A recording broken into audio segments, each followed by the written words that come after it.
The Underground Railroad. I finally finished the series like 2 weeks ago, a week and a half ago, and wow, lovely, lovely work of art, really. They did an amazing job in showing the story, and I like in how they didn't focus on the brutality and the gore, and yet still managed to show that it was miserable being a black person there at that time. And I think they did that very well. Listen, the brutality, the abuse, the inhumane treatment of black people, I knew all of that. I knew that about slavery, but there's a lot of little details that I didn't know that that I discovered when I watched the show. It's been part of American history, and me being a South African, I mean, we have our own not so pretty past, that we are trying to recover from and all that jazz. So the stuff that I learned on the show, I like how on episode 1, briefly, the slaves in their compounds were having some type of a party type of vibe. There was music, there was laughter. You could see moments of happiness over there, So I like that the series showed us that. And I think it's just me consoling myself and comforting myself that those people were not entirely miserable. I am looking for a rainbow in their cloudy existence, basically, And now, let's get real. Let's get to the brutality of it all. Next thing that I kind of had an idea about it, but not full information, that slavery was not abolished at the same time in all the American states. I kind of knew it, but I did not know how creative each state was in the treatment of the black people. My goodness, each state has its own inhumane, evil ways of treating the black people. I was shocked, utterly shocked with each and every new episode. Like, oh, over here, you guys have to breed. Because I guess the slave master needs your offspring to go and sell off, because hey, you are all part of his business, really. He needs to make money. Sick. How sick. All right. And then there was that other town that she went to, and she just had to be given a moment. Cora, had to be given a moment where she sees that you better not get caught here. She saw people hanging on trees because in that state, they had decided that they are replacing black people with Irish people. Oh, so what do we do with the black people now? Oh, we kill them. So yeah, there was an extermination of black people to the point that they had their own hunters who would go out looking for black people that are hiding. And if you caught whoever white person is hiding, you all kill. And the funny thing is, these were the most religious ones, quoting Bible scripture for everything. And they were doing that to other humans, because they wanted a pure state. And they could only achieve that when the N-word people were no longer there. Sick. All right? Sick. And of course, I mentioned in my previous video, shock of my life, finding out that in another state, experiments were being run on Black people without their knowledge. You know, they thought, oh, these people care for us so much, they're giving us vitamins, we're going to doctor's visits, they're checking us out. You know, if our characters were not such discerning individuals, to be like, hold on, he's been taking these vitamins, he's getting worse. Hold on, where are Black babies around here? You know, God,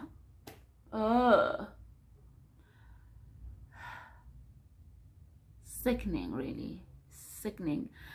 I can't live like that. Okay, I can't. Listen, I'm glad that in most parts of the world, slavery is abolished. I said most. I am not so ignorant that I think there's no form of slavery somewhere in a world so full of human trafficking and child labor and all that. It's just modern day slavery. But I digress. My next issue, the next thing that shocked me really was episode 5. The guy that just decided, I'm not going back to slavery.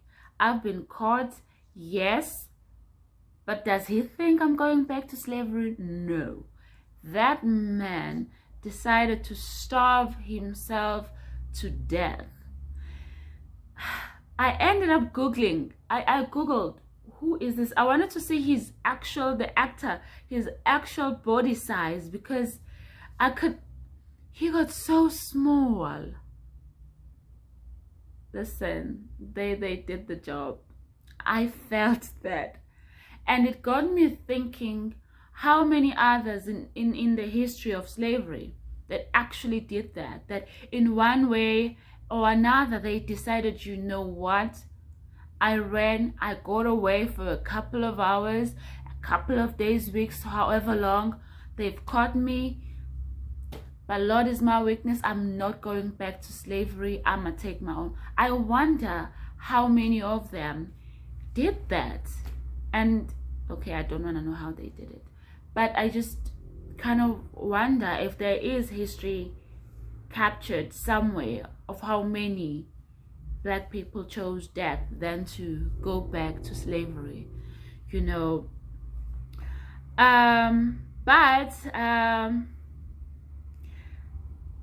There was a point that I wish is true. I wish it's real. Femme Valentine. Okay, it showed Black people in a different light in that time period. That Black people can do what white people can, because we're all people. How can you think one can't do what the other can do, you know? I mean, Femme Valentine was successful. They were producing a premium product. They were working well together without any need for abuse, force, coercion. They were just productive members of society until jealousy, and evil. Not just jealousy and evil. When you see people outside, you're like, who that? I like that part about Femme Valentine. And our heroine herself, when she was there, she felt like she's in fantasy land. To be free, to take a walk, to not have somebody watching over you with the whip, making sure that you're doing whatever fast enough, you know. And there was a way, even those that were born free were carrying themselves, the confidence in being a human, nothing else, just confidence in your own humanity. So that was done amazingly well. Of course, to those who watched the show, that one sets up rather quickly. I have one thing though, or one aspect where I didn't get answers. I had nothing but questions and no answers. Homer. What's up with Homer? What does the character Homer represent in the history of slavery? That character had me so triggered.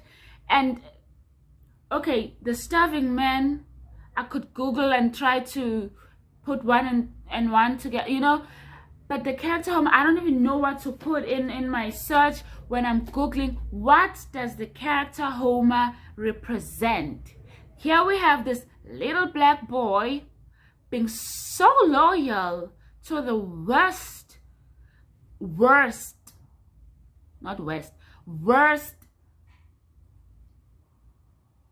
character possible in this show. Like, were there really black people put in that position? Of course, I know Homer's not doing it out of love. He's clearly been socialized and groomed into that position.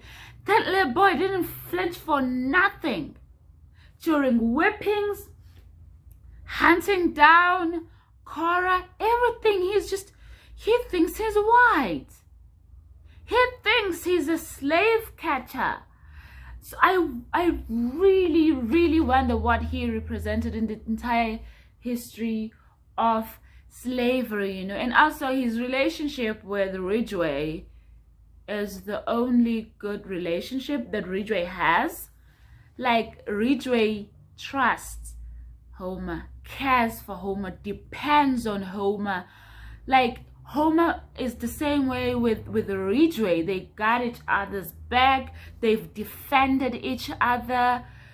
What does Homer represent? I'm slamming my warm water bottle here. What does he represent? I was so triggered by Homer to the fact that I Googled the actor. La, it really is a child. I'm like, it's a child who's acting, because he was so good, guys. I forgot the actor's name. He was so good that I thought, is this really a child? Even the way he walked, he was just that good. So I had to be like, is this a child, or is it like a little person, but maybe a teenage little person, you know? Because no, and I'm Googling, when was this child born? He was 9 when the show was made. Kudos, young man. Kudos to everybody on the show. They did an amazing job. The actors, the production is superb. Would I watch it again? Is it a show that I could go back to? Say yes.